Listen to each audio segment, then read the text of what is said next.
Why do Thai people eat rice so many times a day? A sleep story from Thailand through eyes. Chapter 1. The question that followed every meal. Before I came to Thailand, I believed rice was simply a side dish, something that sat quietly beside the main meal. In England, where I grew up, rice appeared occasionally, perhaps with curry, sometimes with Asian food, rarely as the center of daily life. So when I arrived in Thailand, I noticed something that completely confused me. People seem to eat rice all the time. Rice for breakfast, rice for lunch, rice for dinner, rice late at night, rice during festivals, rice at family gatherings, rice after work, rice before long trips, rice almost everywhere. At first, I assumed it was simply because rice was cheap. That was my foreign misunderstanding. I thought Thai people ate rice so often because it was affordable, simple, practical, nothing more. But as I would soon discover, rice in Thailand is not merely food. It is memory, it is family, it is history. And in many ways, it is the quiet heartbeat of an entire nation.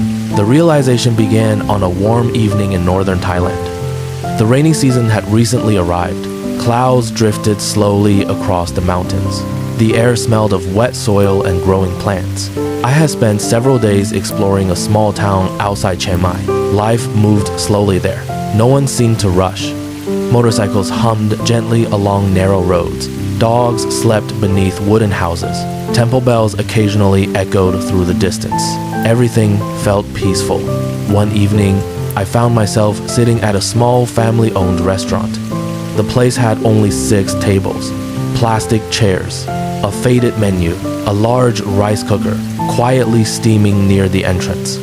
I ordered a bowl of noodle soup, nothing unusual. When the food arrived, I noticed something.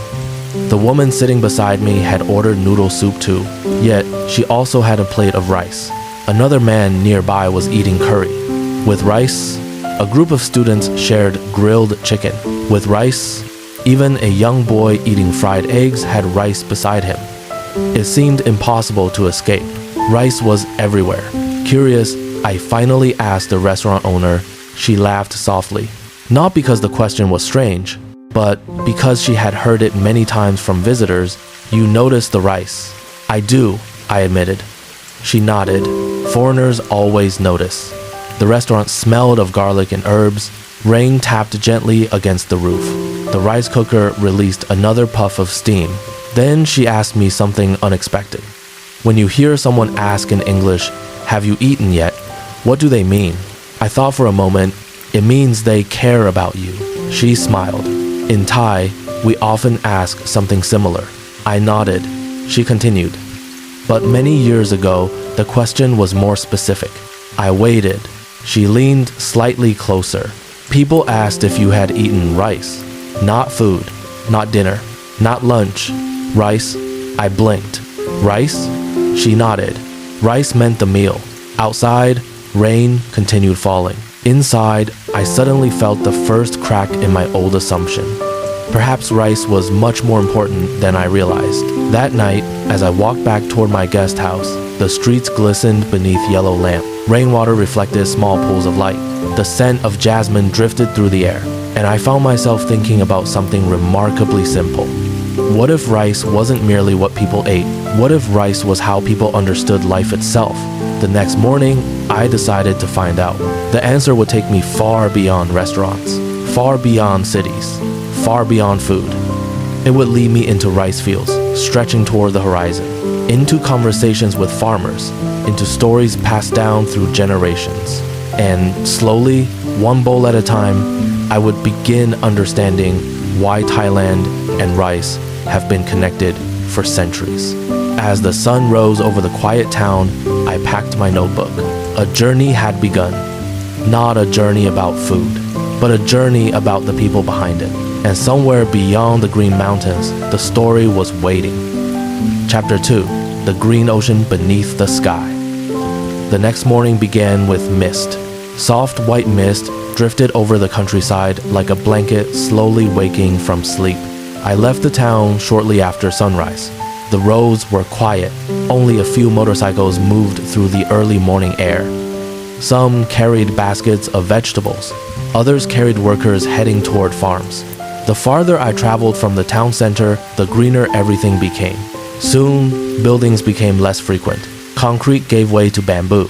Shops gave way to gardens. Roads wound gently through endless stretches of fields. And then I saw them. Rice fields, thousands upon thousands of rice plants. They spread across the landscape like a vast green ocean. The wind moved through them in gentle waves. The fields shimmered beneath the morning sunlight. Birds flew low above the water. White egrets stood motionless among the plants. For a moment, I simply stopped and stared. I had seen photographs before, but photographs never capture scale. Standing there felt different. The rice fields seemed endless, ancient, alive. I suddenly understood why so many Thai paintings, songs, and stories included them. These were not merely farms. They were part of the country's identity. A narrow dirt path led toward a small wooden house. Outside sat an elderly man drinking coffee. He wore a faded blue shirt and a wide straw hat.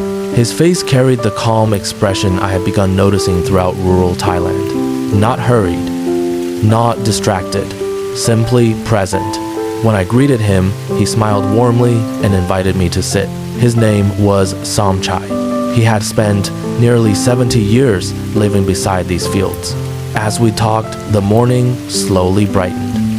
The scent of wet earth filled the air. Nearby, frogs occasionally croaked from irrigation canals. The entire landscape seemed to breathe quietly. I told him about my question. Why do Thai people eat rice so many times each day? His smile widened. Because rice has fed us for a very long time. I laughed softly. That's probably true everywhere. He shook his head gently. No, not like here. Then he pointed toward the fields. For a few moments, he said nothing. Only watched the green plants swaying beneath the wind. Finally, he spoke. When I was young, almost everyone around here grew rice. He pointed toward the horizon. There. Then another direction. And there. Again. And there. Every direction seemed to contain rice fields. Many families didn't have much money, he continued. But if they had rice, they could eat. I listened carefully. The rice field was security. The word stayed with me. Security. Not wealth, not profit. Security. A simple but important difference. For generations, rice had represented something deeper than food. It represented survival. For centuries, families depended on successful harvests. A good harvest meant stability. A poor harvest could bring hardship. Because of this, rice became woven into daily life, not just physically, emotionally, culturally, spiritually. I asked whether people ever became tired of eating rice. The question made him laugh, a deep, genuine laugh. Do you get tired of breathing? I laughed too. The answer surprised me, but not because it sounded strange, because he genuinely meant it. Rice wasn't viewed as one option among many. Rice was simply part of life, like water, like sunlight, like home. The conversation continued for nearly an hour. And with every story, my understanding deepened. I learned that Thailand has been growing rice for thousands of years, long before modern cities appeared, long before highways, long before skyscrapers transformed Bangkok. Rice fields already covered much of the land. Generations rose and fell. Kingdoms appeared and disappeared, but rice remained. The same basic plant continued feeding families century after century. The thought felt strangely comforting. Human history often focuses on wars, kings, politics, famous events. Yet behind all of those things stood ordinary people planting rice, quietly, patiently, season after season, keeping communities alive. As the morning continued, Somchai invited me to walk through the fields. The narrow pathways crossed shallow water, tiny fish darted beneath the surface. Dragonflies hovered above the plants. The sun reflected brilliantly across the flooded paddies. Everywhere I looked, life seemed interconnected. The rice fed families. The water fed the rice. The farmers cared for both. Nothing felt separate. We eventually stopped beneath a small wooden shelter. There, Somchai told me another story, one I would never forget. When I was a child, he said, my grandmother taught me never to waste rice. I nodded. Many cultures teach children not to waste food. But he continued, if a grain falls, pick it up. His voice remained gentle, because every grain comes from someone's work. I looked toward the fields. Suddenly, the idea felt different. Each grain represented sunlight, rain, time, effort, hope, months of labor. Perhaps that explained why rice carried such respect, not because it was rare, but because everyone understood what it took to produce it. As midday approached, we returned to his house. His daughter had prepared lunch. Several dishes covered the table: vegetables, soup, fish, fresh herbs, and, of course, rice. A large bowl sat at the center. Everyone naturally reached for it. Nobody discussed it. Nobody questioned it. Rice simply belonged there. Part of the meal, part of the gathering, part of being together. As we ate, I noticed something else. The dishes themselves changed constantly. Different vegetables, different soups, different flavors. Yet the rice remained, a steady companion connecting everything else. Almost like a quiet foundation beneath an ever-changing house. After lunch, I thanked the family. Before leaving, I asked one final question. If rice is so important, why do people still eat it 3 or 4 times a day now? Thailand has changed a lot. Somchai smiled. The breeze moved gently through the trees. Somewhere nearby, birds sang. Then he answered, because some habits survive because they still make people happy. The simplicity of the answer stayed with me. Not everything continues because it must. Some things continue because they feel right, because they remind people who they are, because they connect generations, because they bring comfort. As I walked away from the fields that afternoon, the green landscape stretched endlessly beneath the blue sky. And for the first time, I began seeing rice differently, not as a cheap food, not as a repetitive habit, but as a quiet thread connecting millions of lives across time. Yet, there was still much more to learn, because rice in Thailand was not only about farming, it was also tied to family, to language, to traditions, and even to the way people showed love. That discovery would come later that evening. In a small village where 3 generations shared dinner beneath one roof, and where a simple bowl of rice would teach me something unexpected about belonging. Chapter 3. The bowl in the center of the table. That evening, the sky turned gold. The sun slowly disappeared behind distant hills, painting the clouds with shades of orange, pink, and soft purple. The village seemed to slow down even further as daylight faded. Children returned home from school. Motorcycles rolled quietly along narrow roads. Dogs stretched beneath wooden houses. The scent of cooking drifted through the warm evening air.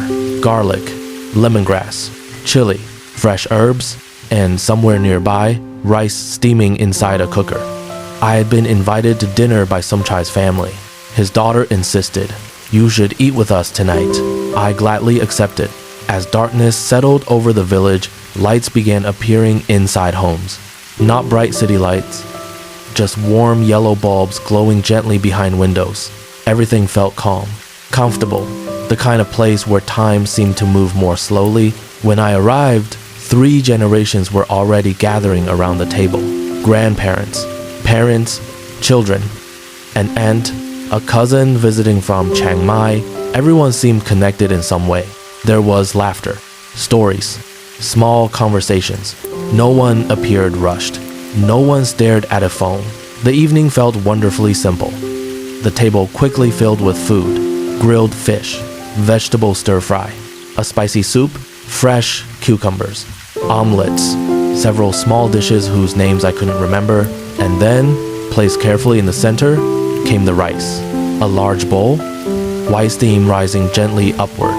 No one announced it. No one treated it dramatically. Yet somehow it felt important, almost symbolic, like a quiet guest of honor. As everyone began eating, I noticed something. Each person served themselves small amounts from the shared dishes, but nearly everyone started with rice. The rice became the foundation. Everything else was added around it. I remembered meals back home. Often, the main dish received all the attention. Here, the meal felt different. Balanced, shared, centered. The rice connected everything together. At one point, Somchai's granddaughter looked at me curiously. "Do you eat rice every day in England?" I laughed. "Not even close." Her eyes widened. "Really?" I nodded. She looked genuinely surprised. As surprised as I once felt seeing rice at every meal, the adults laughed softly. Then the little girl asked something else. "If you don't eat rice every day, what do you eat?" The entire table laughed. For a moment, I realized how relative normal can be.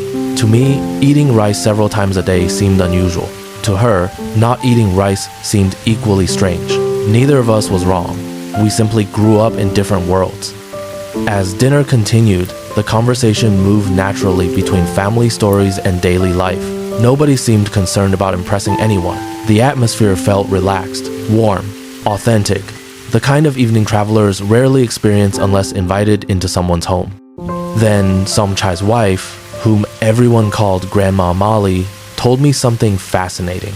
"When I was young," she said, "we didn't ask children what they wanted for dinner." I smiled. "What happened?" She pointed toward the rice bowl. "We already knew." Everyone laughed again. But beneath the joke was a deeper truth. For generations, rice wasn't merely one food among many. It was the expected center of the meal.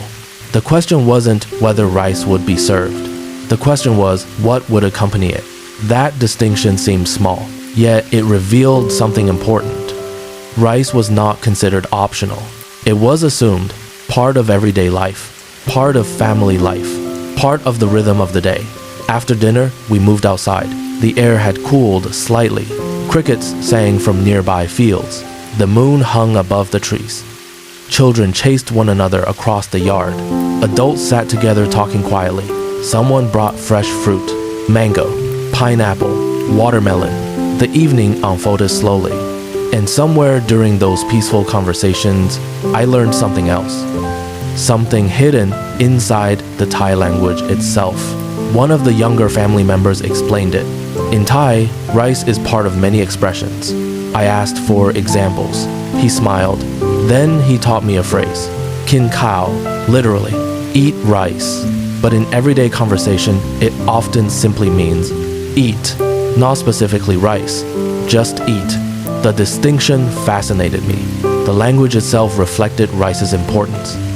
In some ways, the word for eating remained connected to rice, a subtle reminder of how deeply it shaped daily life. The more examples they shared, the more I realized something. Rice was not merely present on Thai tables. It was present in conversations, in memories, in customs, in the way people thought about meals. Even in the structure of language, I began seeing a pattern. Rice wasn't important because people happened to like it. People liked it because generations had built their lives around it. The connection went far deeper than taste. It touched identity. The evening grew darker. Stars appeared overhead. Somewhere beyond the village, frogs sang from flooded fields. The peaceful sounds blended together like soft music.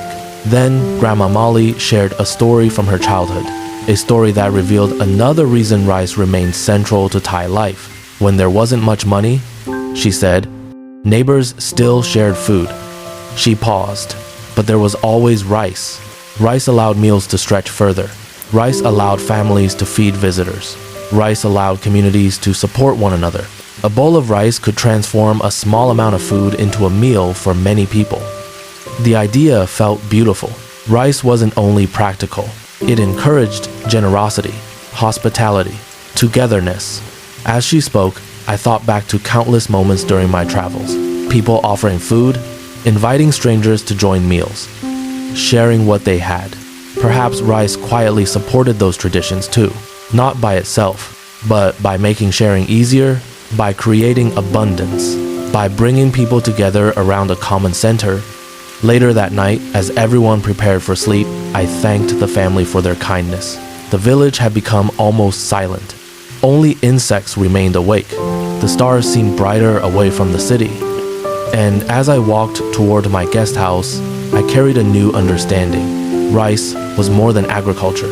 more than nutrition, more than habit. It represented connection between generations, connection between neighbors, connection between the past and the present. Yet, there was one part of the story I still didn't fully understand. Something deeper, something spiritual.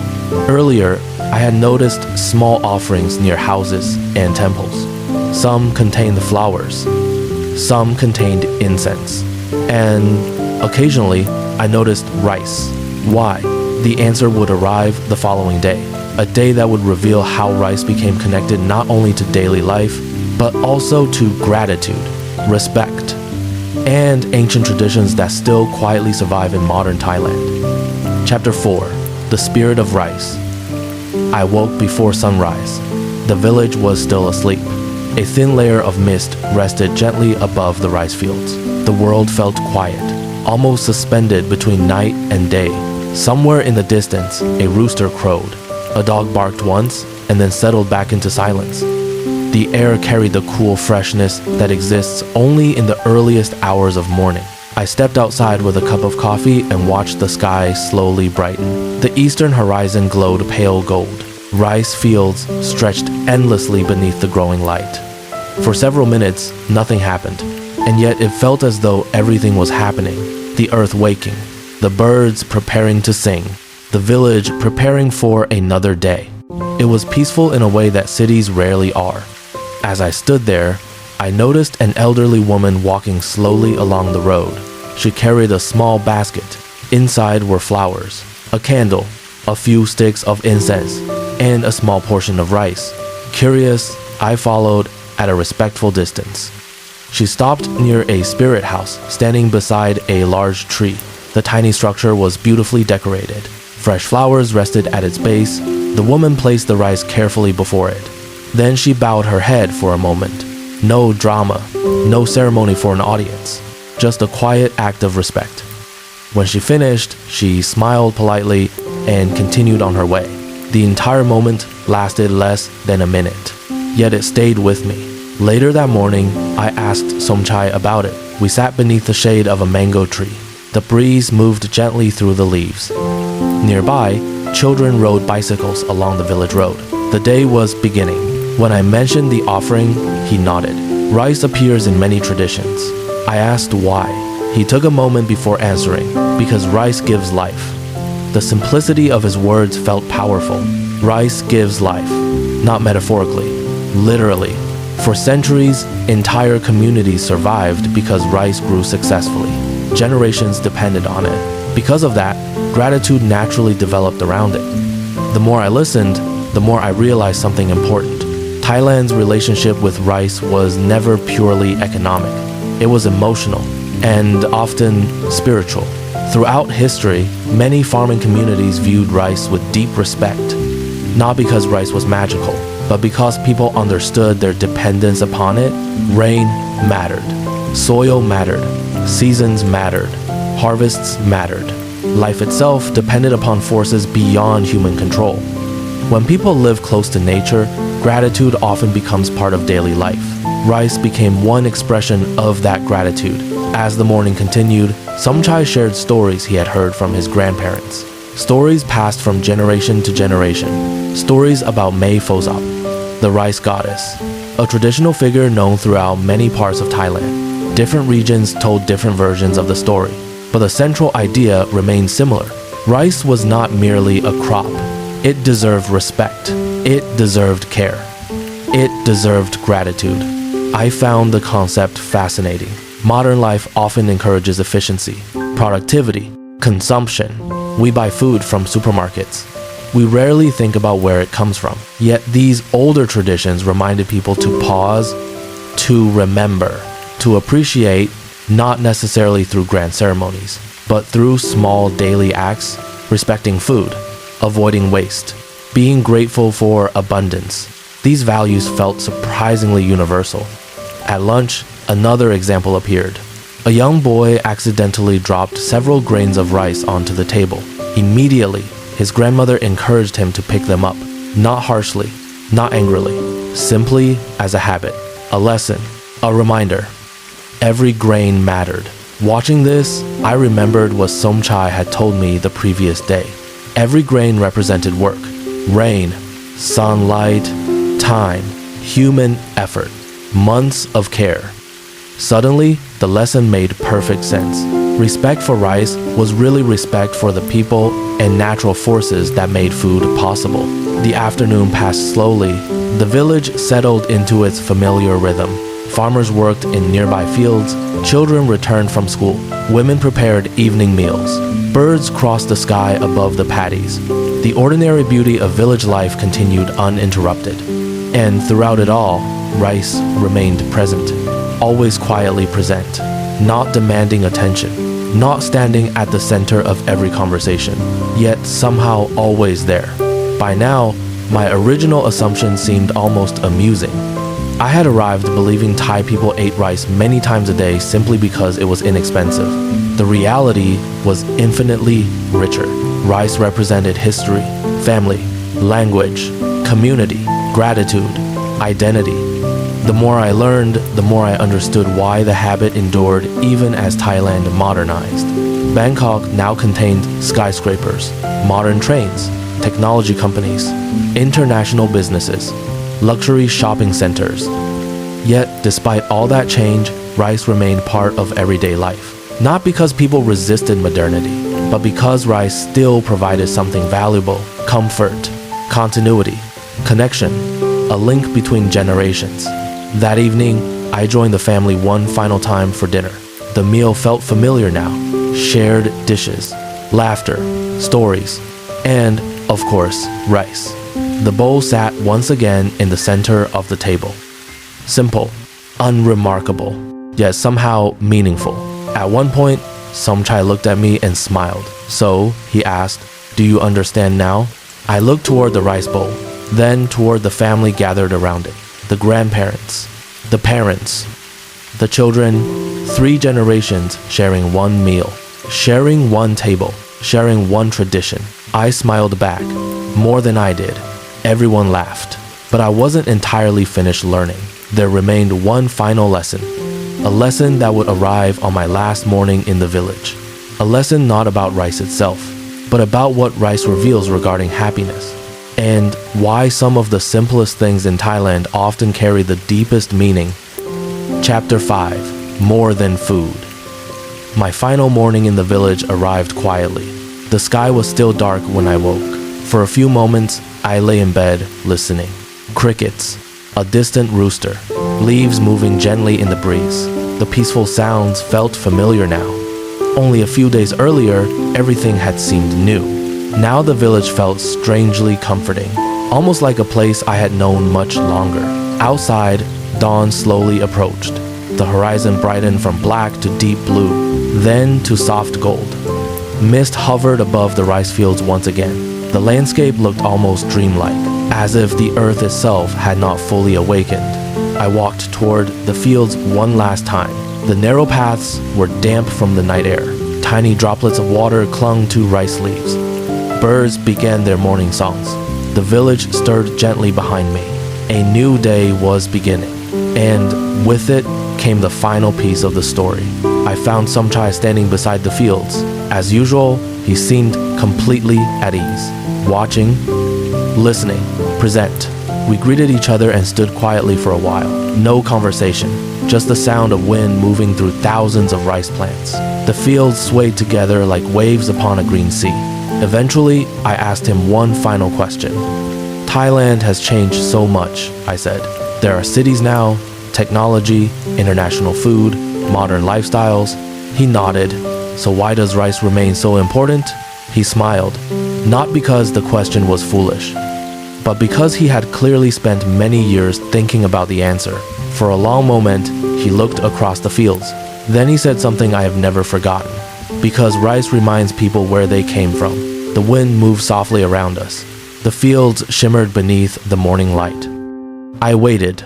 He continued, when people forget where they came from, they often become unhappy. The words settled gently into the silence. Not dramatic, not complicated, simply true. Over the following minutes, he explained what he meant.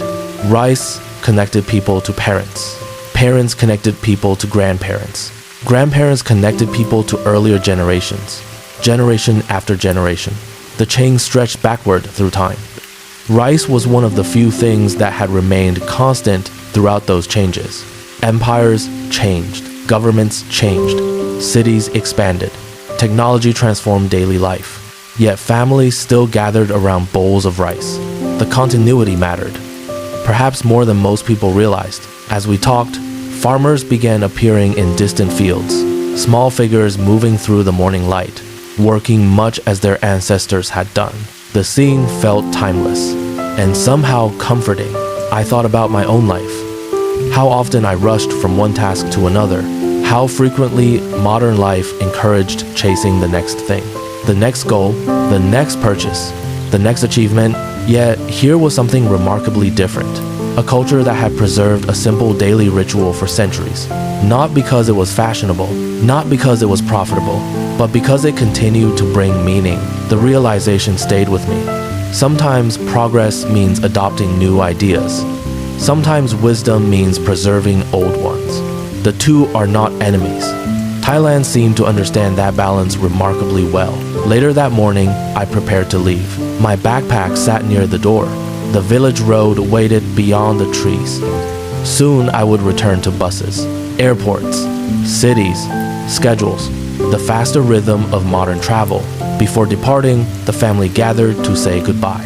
There were smiles, photographs, warm wishes. The kind of farewell that feels sincere because it comes without effort. Then Grandma Molly handed me a small package. Inside was sticky rice, wrapped carefully in banana leaf. Simple, homemade, prepared that morning. A snack for your journey, she said. I thanked her. The gesture touched me more than she probably realized, because by then, the rice meant something different. A week earlier, I would have seen only food. Now I saw hospitality, care, tradition, connection. As the bus pulled away from the village, I looked back through the window. The rice fields stretched toward the horizon, green beneath the morning sun, beautiful in their simplicity. And suddenly, my original question returned. Why do Thai people eat rice several times a day? At first, the answer seemed obvious. Because rice grows here. Because it tastes good. Because it is affordable. All true. But none of those explanations fully captured the reality. The deeper answer was far more human. Thai people eat rice often because rice became part of life itself. Part of family gatherings. Part of hospitality. Part of language. Part of history. Part of identity. Part of memory. A bowl of rice can carry generations of stories. Stories of farmers working beneath the sun. Stories of grandparents feeding children. Stories of communities helping one another through difficult times. Stories of gratitude for the harvest. Stories of home. The bus continued south. Fields gradually gave way to towns. Towns gave way to highways. The familiar signs of modern Thailand returned. Yet something inside me had changed. Before visiting the village, I viewed rice as food.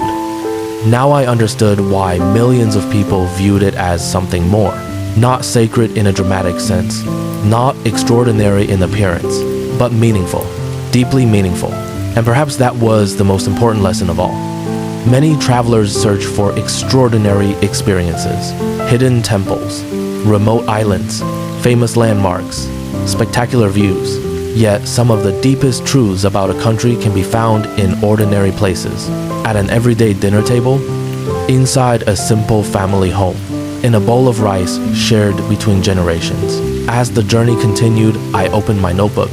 On the final page, I wrote 3 things I had learned. First, rice is not merely food in Thailand. It is a living connection to thousands of years of history. Second, many Thai expressions about eating are connected to rice, showing how deeply it is woven into language and daily life. Third, rice remains important not because Thailand is unchanged, but because some traditions continue to provide meaning even in a modern world. I looked out the window one last time. The countryside rolled gently past. The sky was clear. The morning sun warmed the earth. And somewhere beyond the horizon, countless families were gathering around meals. Rice would almost certainly be there, quietly, faithfully, as it had been for generations, not demanding attention, not seeking recognition, simply doing what it had always done, bringing people together. The road stretched onward. New stories waited ahead, new discoveries, new misunderstandings ready to be corrected. But this one would remain with me. Because I had arrived asking why Thai people eat rice so many times each day, and I left understanding that the real story was never about rice. It was about people. And sometimes, the simplest habits revealed the deepest truth. The fields slowly disappeared into the distance. The bus hummed softly beneath the morning sky. My eyes grew heavy. The warm sunlight filled the window. And as Thailand drifted peacefully past, I carried with me a lesson hidden inside a single grain of rice. A lesson about gratitude, a lesson about belonging, and a lesson that would stay with me long after the journey ended. Good night. Thailand still holds countless stories waiting to be discovered. If you would like to continue this journey together, I hope to see you again in the next story from Thailand Through Eyes. And if there is somewhere in Thailand you wish to visit through story, leave your suggestion below. Perhaps our next journey will begin there.